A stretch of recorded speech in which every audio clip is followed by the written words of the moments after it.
Welcome to the Stanfords Travel Podcast. Mapping your travels since 1853, Stanfords is the world-famous independent map and travel bookshop based in London's Covent Garden. Thank you for joining us on this little podcast adventure. Good afternoon, everyone. Welcome to the Stanfords Travel Writing Festival.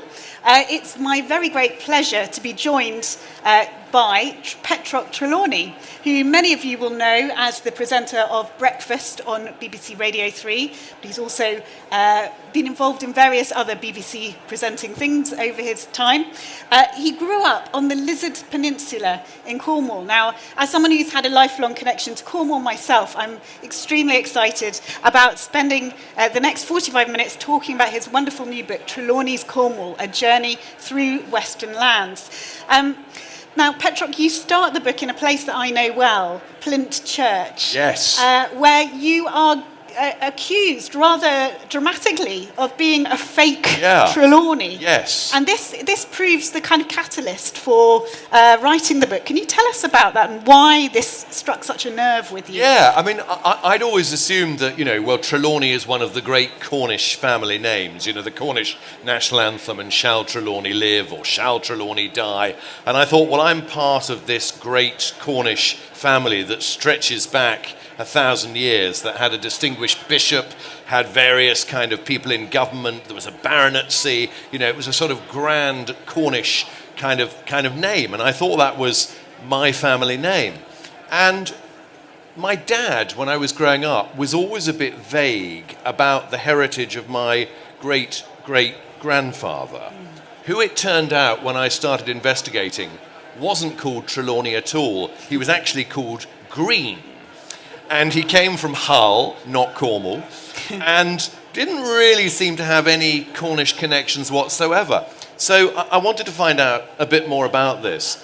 I was at Radio 3 one day about 15 years ago presenting the afternoon show. I just put on a 50-minute symphony, and I was looking at my emails. And there was an email from a lady called Vesta Darnell who said, I'm researching the Trelawny family and I want to talk to you about it. I put her on to my father, because I had no particular interest in family trees at that point. And my dad said, well, I'll talk to her. About 3 weeks later, he said, she's got some very odd ideas about the Trelawny family, but I'm going to put her right. And about 3 weeks after that, he announced I'm no longer speaking to her. And she had basically proven that we were not Trelawnys at all, that in fact 5 generations ago we'd been Greens. And the name, my father came up with a bit of a kind of cock and bull story about an army officer in love with a woman who was engaged to someone else, a duel, someone having to flee to France to avoid the scandal. And that was why the name was changed from Trelawny to Green, but it didn't quite stand up. So I think we were Greens. I decided this was fine. I was a Trelawny of 5 generations. I think that's kind of enough, isn't it? I mean, 5 generations goes back 150 years. But I was a little bit perturbed when this lady, who was Swiss, in fact, so I mean, she had very little claim to being Cornish, who was married to the brother of the current Trelawny baronet, accused me of being a fake Trelawny. What she actually meant was, she listened to me on the radio, she thought I'd taken the name as a pseudonym because it sounded romantic. We eventually made up and had a drink together in outside Plint Church. There was a lovely concert going on. Yeah, Jubilee Inn, exactly. Yeah. And all was well. But it made me think about, what it means, in my case, to be a Trelawny, and what it means to be Cornish, There's a that was the thing, wasn't it? Because it wasn't just about being accused of this name being fake. It was what went with that. It was about Cornishness. Yes. And that somehow struck a chord. And I was wondering, what is it about Cornishness that has such a draw? Why does that matter? I feel it myself. As someone with far fewer connections to Cornwall than you, you grew up there, you were born there, I think. I was actually born in Worcester. You were born in Worcester. Which doesn't help my story at all, but my argument is that my dad was in the army and was posted to Worcester. And you did grow up in Cornwall, I mean, from a very young age. I did grow up in Cornwall. Christ was born in a stable but wasn't a donkey, etc. So I think you can still be Cornish, even if you're not But what is it about Cornishness? Why does it have such an allure? Why do so many people want to claim kin with it? It's very interesting, isn't it? This book came about because my publishers, Weidenfeld and Nicholson, had a lot of success with a book called Yorkshire, A Lyrical History. And they, I think, rightly concluded that there are really only two places in the UK that have that sense of identity and that sense of ownership from people who live there, that sense of pride. One of them is Yorkshire and one of them is Cornwall. And that's why they thought, someone writing about Cornwall would be a logical follow-on from that. I think it's partly because we have this rich ancient history as a kingdom, an independent land. We're still, although technically part of England, we're not really another English county. We're a duchy. We're a bit different. I like to say Cornwall, the UK, rather than Cornwall, England. For me, and I know lots of Cornish people, the River Tamar is the frontier between Cornwall and England, rather than between Cornwall and Devon. We used to have a language that died out. It's come back. It's had a little bit of a revival, but it's still only spoken by hundreds of people, very similar to the Welsh language, a lot of shared words between Welsh and Cornish and indeed Breton.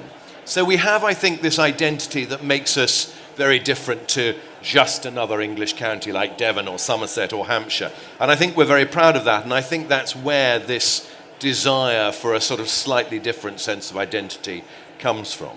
Yeah, I mean, the book is fascinating because it is very personal. You tell a lot of your own story as part of it, but you tell a lot of the story of Cornwall. The research is, you must have done a huge amount of research, with incredible what you put forward in it, in many, and show many different sides of a place that perhaps from the outside is often presented in a rather two-dimensional way, a sort of picturesque postcard way, and it's a really powerful read. I was struck because I know the South Coast best. I know Foy. My family originally, part of them were from Polruan. And I actually was struck by how little that area features in the book. Yes. I wondered, obviously the Lizard Peninsula is your home turf. Yeah. What governed your decision on what you were including? Obviously, it is actually a vast, long county. Well, it is How a long did you county, decide? and it's funny because I grew up in a little village called St Martin, which very few people have heard of. It's between two better-known villages, Morgan and Monacan, on the Lizard Peninsula. Helston is the nearest big town. Helston's where I went to school, and there are several chapters about Helston. That was very key to my childhood. So we would do our sort of regular shopping in Helston. If we wanted something a bit more exotic, we'd go maybe to Penzance, maybe to Truro, or most often to Falmouth, because Falmouth, back when I was growing up, had Cornwall's only branch of Marks and Spencer. And that meant it It has since retreated. They've opened in Truro and in several other places now, but back in the day, I tried to find out why, because the next Marks and Spencer was in Plymouth. And I had a long chat with the archivist at M&S, and there's this story which I'd heard, and which they heard, that Lord Seath, the founder of M&S, kept a yacht in Falmouth. And whether he wanted an M&S to be there so he could shop and stock up his yacht, or whether, maybe more likely, some ambitious young M&S manager in the 1930s thought, I know what'll go down well with the boss, let's open a branch in Falmouth. But it stuck out there as this odd sort of, remote branch. And it was a great treat to go there, to be given an M&S jersey for Christmas, or buy a bacon, lettuce and tomato sandwich, which felt like the height of decadence. But we would never really go any further than Truro, Falmouth, Penzance. The next stop would be Plymouth, big city, big department stores, the Theatre Royal, where I'd be taken to the pantomime and later would see other shows and go to concerts. Occasionally London, where I had family. So the bit beyond Truro up to the Tamar, it was a bit like one of those old maps where it says, here be dragons. It was completely unknown territory. And I'd never been, when I started researching the book, I'd never been to Foy, to Padstow, to Bude. I'd been to Launceston in Tasmania, but I'd never been to Launceston in Cornwall. So part of it was this kind of journey of discovery, a sort of a journey through an unknown world, which was the bits of Cornwall out beyond Penzance as well. I mean, a lot of people think that Penzance is the end of Cornwall, but there's another 10 miles of the beautiful Penwith Peninsula leading to Land's End and Cape Cornwall. Again, that was new to me when I started researching the book, and it made me think a lot about how, when you come from somewhere, when you grow up, you do know a very small area very, very well. But the parallels of that, I think it's the same if you live in London, isn't it? Absolutely. If you live in Camden Town, you don't know Islington or Chalk Farm. If you live in Clapham, you don't know Brixton. We stick very closely to the areas that we feel are ours.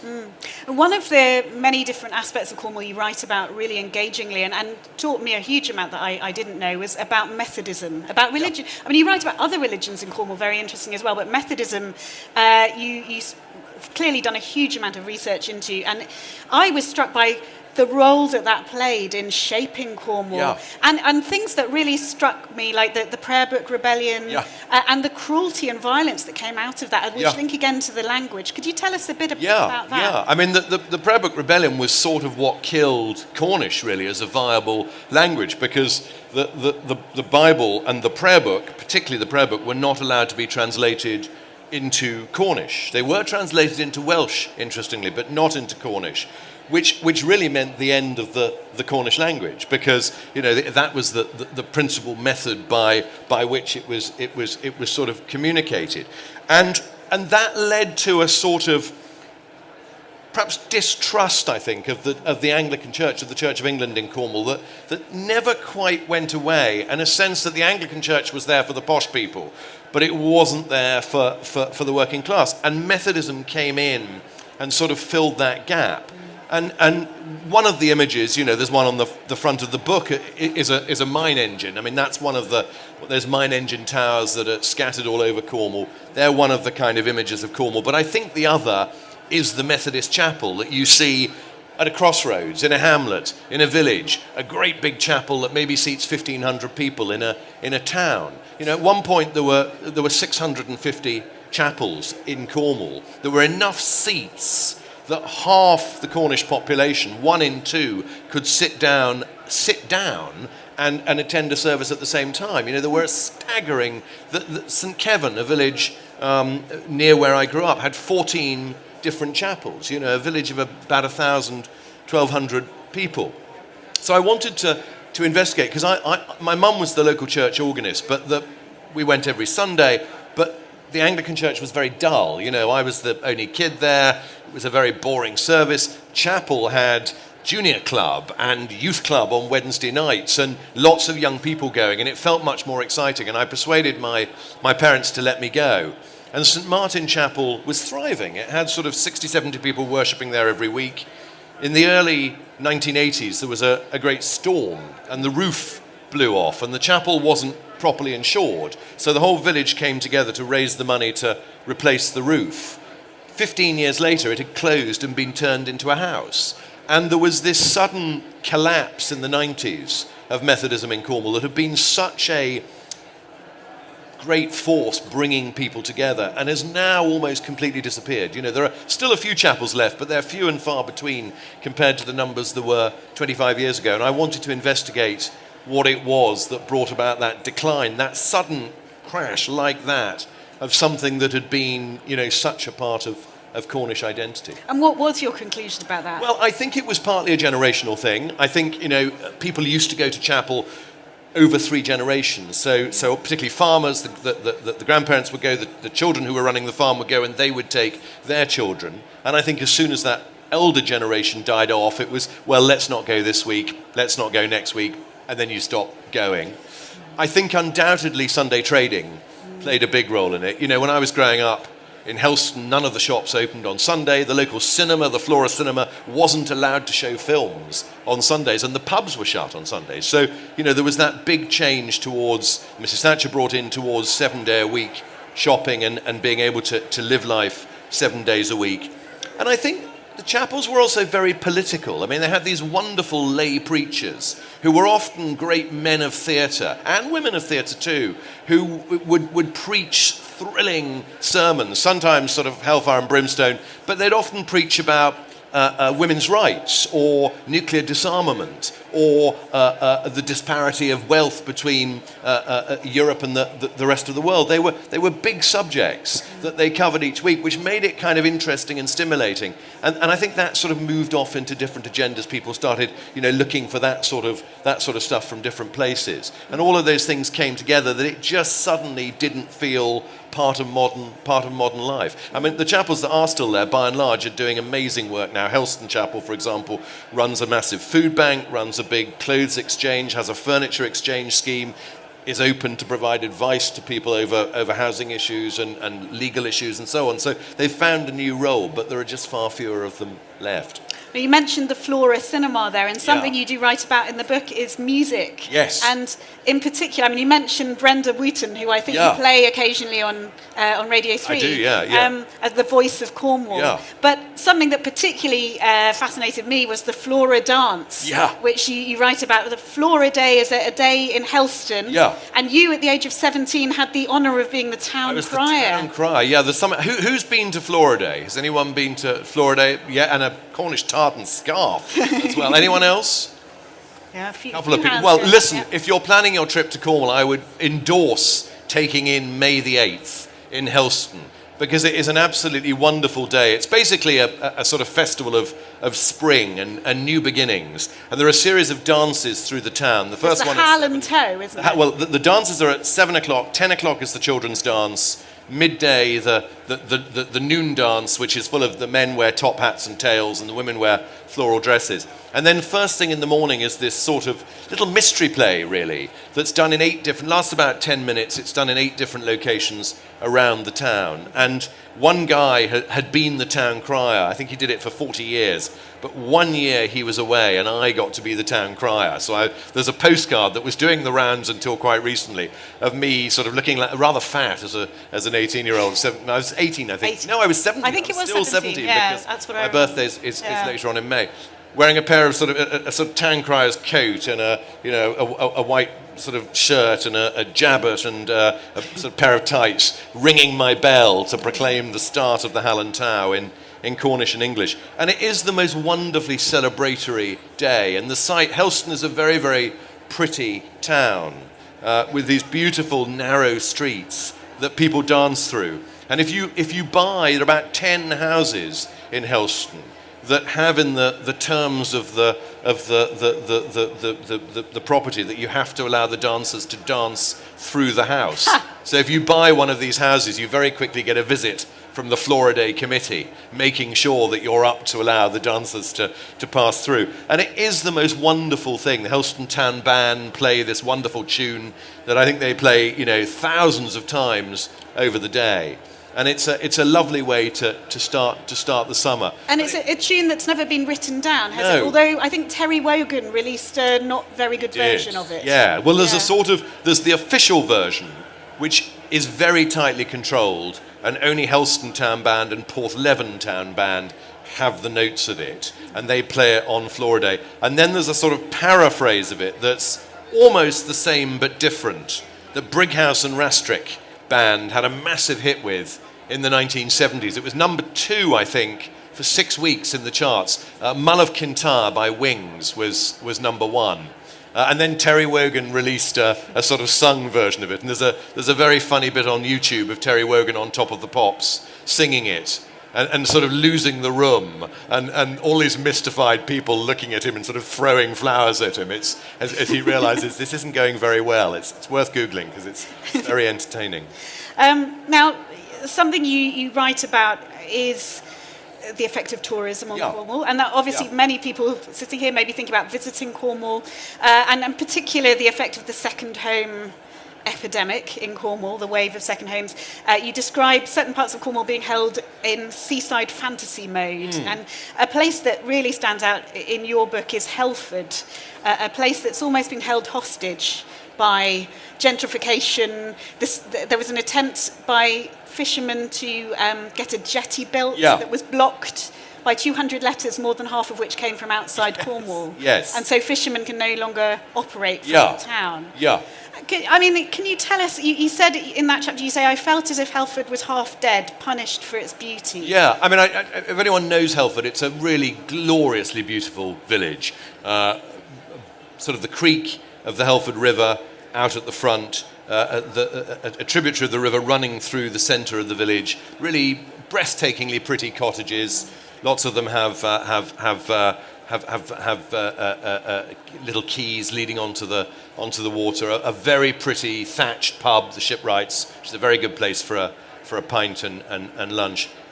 But you go there in winter and the whole place is completely dark, and virtually every house in Helford is either a second home or a holiday let. You know, you walk along and you see key box after key box after key box. And of course they're busy in the summer, but they're sort of abandoned in the winter. And you look in the windows and there are dust sheets over the sofas and over the dining room tables. And it does feel that it has become a sort of Disneyfied version of Cornwall. And that what was once a village that had fishermen and farmers and labourers and locals living there now is a sort of not really a real place anymore. And that's happened in other places as well. I mean, Mousehole perhaps is leaning towards that. There's a bit of that in Foy, Padstow, St Ives. And I think it's where you sort of cross a line. I mean, Cornwall has been a place that tourists have gone to for 150 years, ever since the railway crossed the River Tamar and it became accessible to mass travel. And tourism has been a vital and very, very welcomed part of the Cornish economy for 150 years and continues to be an essential element of the Cornish economy. But it's just perhaps when it flips a bit far. And I think there's a danger in a few places that's happened. Yeah. Is there anything that we as visitors can do to visit well? Is there anything that we can change about how we do it? Yes, I think the thing that we can all do that would have the most impact is actually not just go in the summer. I wrote this book, I broadcast the breakfast show on Radio 3, and when COVID came along, the BBC came up with lots of new technology that would enable people to broadcast from anywhere if you had a good internet connection. And I persuaded the then controller of Radio 3 that he should let me spend 5 months, the winter of 21-22, in Cornwall, where I'd write this book. And I borrowed a spare room from my sister, covered the walls in duvets so it would have a nice, wouldn't sound too boxy, got the internet up and running, and broadcast from Cornwall. And I did that for 2 winters, and that's when I wrote the book. And I love Cornwall in the winter. I'm going actually the week after next for 10 days. Cornwall in February is utterly glorious.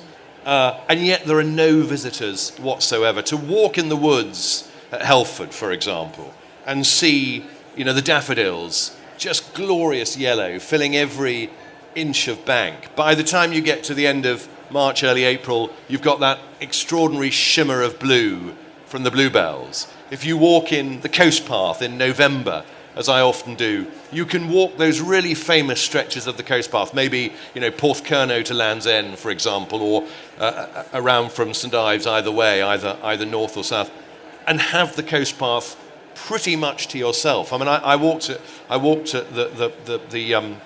the stretch from Land's End in November and saw one other person. Whereas if you do it in June, July, August, September, it can be like a motorway, the number of people you're passing, and you constantly have to stop on the narrow bits to let people by. Cornwall in November, Cornwall in December, Cornwall in even January, February, March certainly, is utterly glorious. You can drive around the lanes without worrying that you're going to have to reverse 200 yards. You can get a table in the fancy restaurants. The pubs are full of locals. It's a fabulous time to go, and it's incredibly good value as well. Holiday lets that might cost you £3,000 for a week in August are available for £700, £800. They've all got fires, so you can be fabulously cosy. Light up a fire, get up early, go out, do your stuff outdoors, and then come back and have a lovely cosy evening in. I think Cornwall off-season is utterly magical. And we've sort of managed to change it a bit. I mean, my grandparents they were doctors in St Kevin, and they lived in Coverack. They'd retired, and they had a flat underneath their house in Coverack that they rented for holiday lets, and my dad used to run it for them. What a different world it was then. He would advertise it in the Lady magazine for 6 weeks in January and February. And I think there was an instruction that you were only to call on Tuesday and Thursday evenings if you wanted to book it. And he'd be sitting there by the phone on Tuesdays and Thursdays with the diary to fill in. And it was all done on trust. No one paid a deposit or anything. And everybody came. And then I earned my first money on summer Saturdays, scrubbing the shower out and trying to get the grease off the pots and pans and hoovering under the sofa and things as we did changeover day. And back then, the tourists really only came in from sort of mid-June to mid-September. And that's expanded a bit, April to October now. But actually, Cornwall off-season, truly off-season, is a magical place. And I think if we could find a way of broadening the time visitors come and making it more across the year, that would do a huge amount to relieve pressure on Cornwall in the summer and sort of make it nicer for everybody, visitors and locals. Funnily enough, my grandmother, who used to spend a lot of time with her grandparents in Polruan, always said, don't go to Cornwall between April and September. Yeah. She said, go the rest of the time. Yeah. I spend a lot of time there now. I'm allowed to do my breakfast show 10 weeks a year from the studios at Radio Cornwall in Truro. And that's what I'm going to do when I'm down in February. But I very rarely go after May. And until I don't then tend to go again until mid-September, because there is and particularly in somewhere like St Ives, where you can't move around in the high season. But to take the train, from St Earth to St Ives, it's only 10 minutes, but my goodness, it's one of the great railway journeys of this country. And then to go to Tate St Ives or the Barbara Hepworth studio, and you'll have them, you'll be able to see things and move at your own pace. And, if you want to go to the Porthminster Beach Cafe for a lovely lunch afterwards, be no problem at all getting a table. Whereas, in high season, you have to book that kind of weeks in advance. So it's very special. And the weather can be glorious, and even if it's raining or the wind's blowing, well, that's quintessential Cornish weather, isn't it? So we can't complain. Now, another aspect you write about in your book is quite surprising in some respects, is Cornwall's international role. Because it, in many ways, not just the obvious one of the sea and the shipping, but telecommunications. Yeah. A very funny story about the telegrams. Some of them got mangled, the one from Brisbane. Yes. It really fascinating. But Cornwall was a real nerve centre, wasn't it, for international communication in decades, centuries gone by? It fascinates me that. And I sometimes wonder if that's one of the reasons why I went into to the media and broadcasting and journalism. That we often think of Cornwall as being very cut off and very remote, distant. But in fact, for 300 years, it's been at the centre of world communication. First of all, in Falmouth, with the packet ships that used to sail around the world and carried mails at a time when we were in argument with the French, and therefore the Channel wasn't safe to get stuff out to Europe and beyond. Falmouth, of course, was far enough down that it was safe, and ships would sail there to South America, to Canada, to North America, to India, to southern parts of Europe, delivering mails. And it was always said that if you wanted to know what was going on ahead of London, go to Falmouth, because the information from abroad would come there. It would then take a couple of days before it got to London and made the coffee houses and the London papers. So Falmouth was always a bit ahead of that. When that went, technology, and Falmouth lost its role with packets because A, peace with France, and B, the distance away from London. But soon after, cables under the sea started transmitting messages around the world, and all of those cables came in via Porthcurno, a little tiny village out beyond Penzance, where on the beach you can go and see the cable hut, and it's a pretty sort of not particularly significant looking square concrete building, but inside it's got the cable ends, and one of them says Bombay, one of them says Newfoundland, one of them says Vigo, one of them says Gibraltar. And I always loved this idea as a child that if you sort of pulled the Bombay one, over in India, the cable would sort of tighten slightly. And that idea of this permanent blipping of information became incredibly important during the Second World War, when they built a massive underground shelter so that the work could continue if the place, when they laid it out, they made the mistake of putting 2 tennis courts right in the middle of it, which of course were a very good target for the Germans if they wanted to bomb it. The museum at Porthcurno, PK Museum, is a real must-see museum. It's one of the great museums of Cornwall, actually, and well worth a visit. That was then replaced by Marconi at Poldhu with all his radio experiments, radio taking over from cables, and then finally the satellite dishes at Goonhilly that still stand like something from a different world, on the flat landscape of the dunes to the downs at Goonhilly. So there's and still to this day, a lot of the 3 of the main Google cables, bringing everything we do on the internet pretty much, land into Cornwall and then funnel out across the UK. It's still at the centre of this communication. But I love the idea that such a place, as I say, that's seen as so cut off is actually so at the heart of communications, still now and has been for hundreds of years. You mentioned earlier the idea that some people seem to hold of the River Tamar being a frontier. But the truth is the border has moved, hasn't it? I mean, can you tell us about Tamar side? What was this? Yeah. I mean, people forget that the River Tamar runs up pretty much up to the north coast. It runs 3 miles away from the north coast from Bude. So if it only ran for another 3 miles, Cornwall would be an island, which has always struck me as being something rather exciting. And I love the idea that we have this very physical river as our border. But David Owen, I'm sure many people will remember, Labour Home Secretary, then one of the founding fathers of the SGP. When he was in government, he was a Plymouth MP. And he was at the time of local government reorganisation in the early 70s, when we got Humberside and Cleveland and Cumbria and Bournemouth moved from Hampshire to Dorset and all these sort of things. He was pushing the plan to break up Cornwall and create this new region called Tamarside that would have Plymouth at its heart and would stretch down as far as Liscard and would stretch into the South Hams to Princeton on Dartmoor, and would break up Cornwall. And it caused a massive...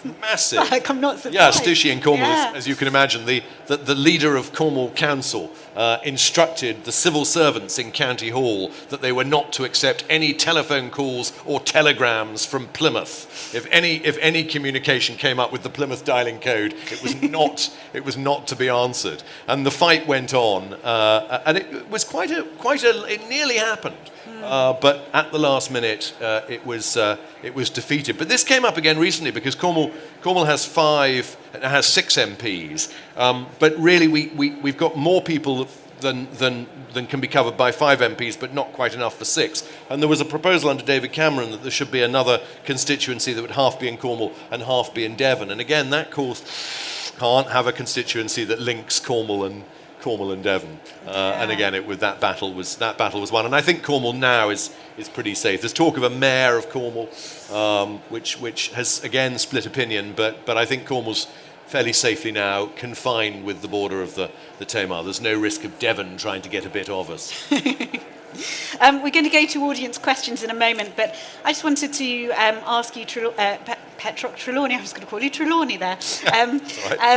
I just wanted to ask you before we do, although there are challenges that you bring out in your book, and Cornwall has lost a lot in terms of its industry as well, which is something you write about really compellingly.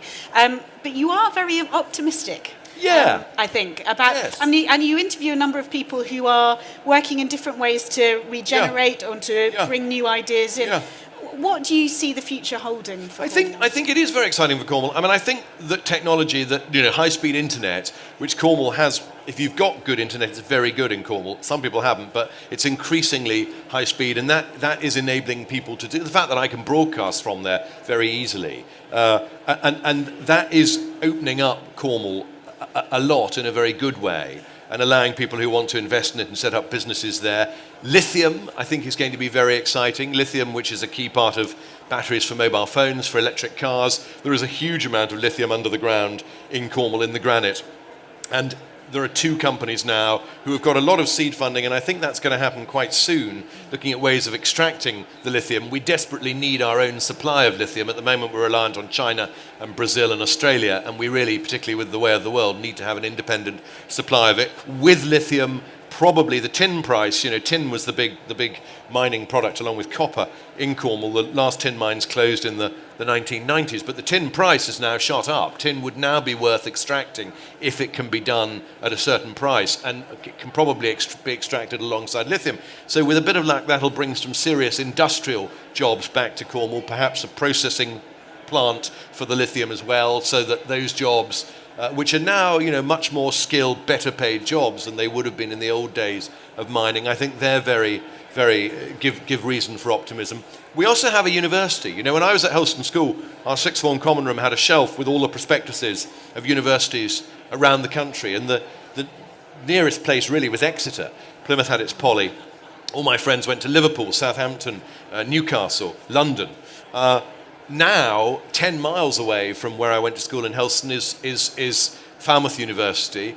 12,000 students, 8,000 at Falmouth itself, 4,000 Exeter University students. Exeter's opened a campus there, so there's a Russell Group University doing traditional subjects, art and creative subjects taught by Falmouth, which was originally a college of art. The fact that we've got all of these students, I mean, that has revolutionised Falmouth. Falmouth now feels the most exciting town in Cornwall and feels so diverse and energised and full of great restaurants and bars, and it's lively all the time. And a lot of those students are staying. They're doing their degrees, but they're then staying put in Cornwall. There's a very good scheme funded by the County Council to give seed money to people from Falmouth University who want to open small businesses, but they have to sign up to agree to stay in Cornwall for 10 years. And several of those have already proved successful and are employing multiples of people. So I think there's lots to be optimistic about. Great. So, does anyone have any questions for Petroc? We have a roving mic. Please just raise your hand if you have anything you'd like to ask. Or recommendations I'm happy to give if you're heading down there.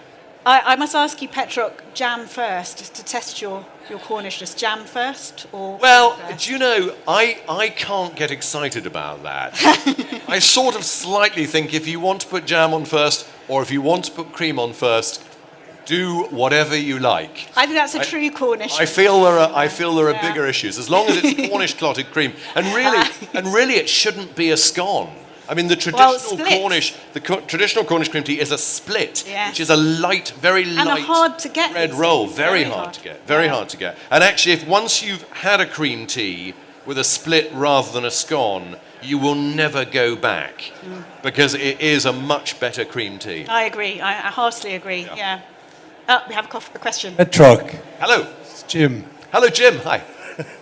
I just wanted to ask you, you're a famous Cornish, well, you said you weren't born there, but you're a famous man from Cornwall.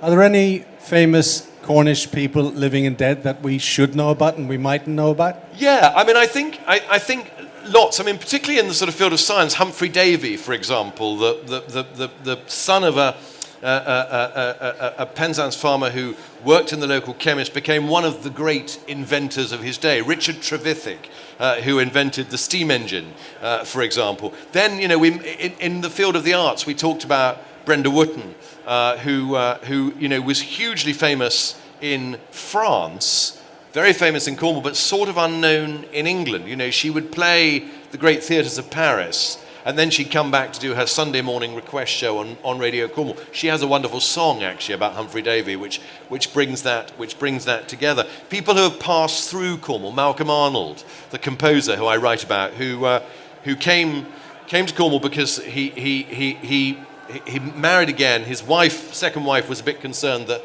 he was drinking too much in London and partying a bit too hard. So if he went to Cornwall, all would be okay. It's said within 3 months he was known in every pub from Newquay to Bude, so I'm not quite sure how well that worked. But he did write some really important pieces of music in Cornwall. And funnily enough, he used to give very lavish parties at his house near Padstow, where he invited a huge range of people, locals, distinguished musical guests who were down from London, and one of the people who was invited as a teenager, who particularly loved the wine that was on offer because it was very good quality, was Rick Stein.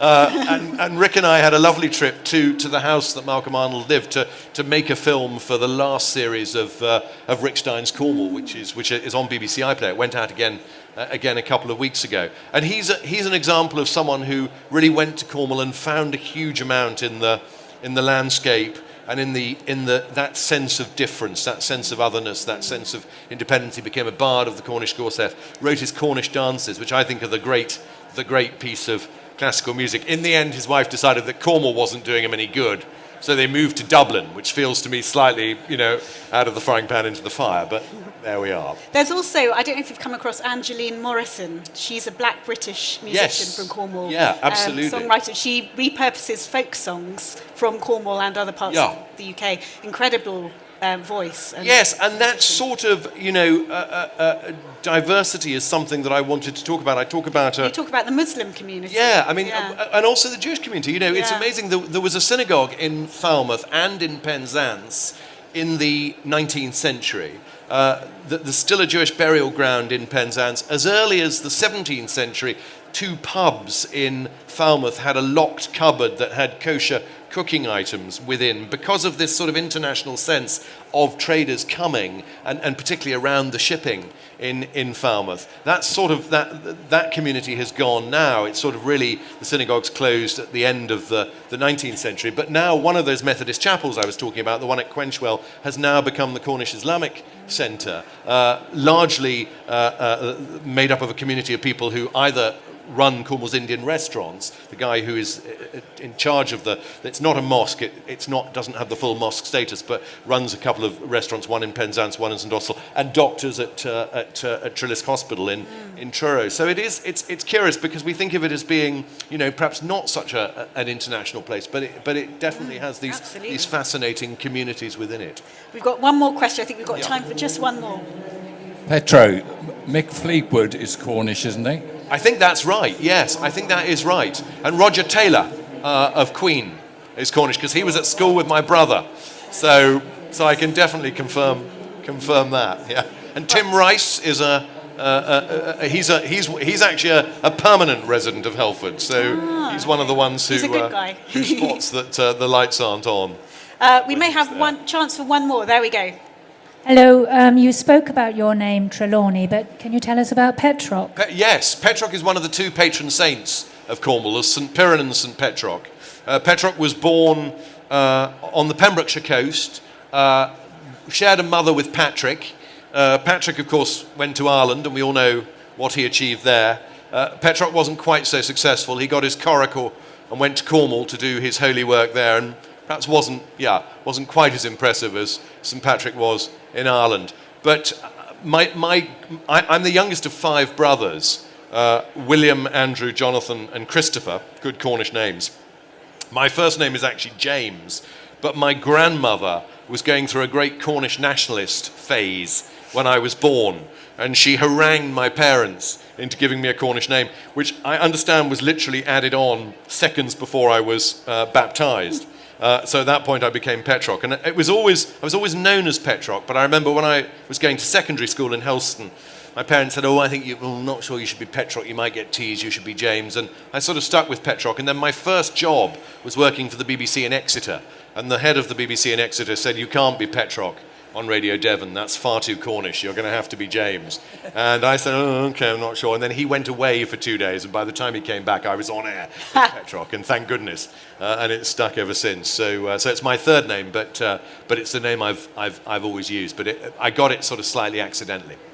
Well, Petroc, fake Trelawney or not, we're very, very glad to have heard all about your quest through Cornwall, your wonderful homeland. My pleasure. And Petroc will be signing books, so if you have any further things you'd like to ask him, I'm sure he'll be able to chat to you at the signing table. But for now, please join me in thanking Petroc. See you in Cornwall. Thank you for listening to this episode of the Stanfords Travel Podcast. You can find us at stanfords.co.uk and follow us on social media at Stanfords Travel.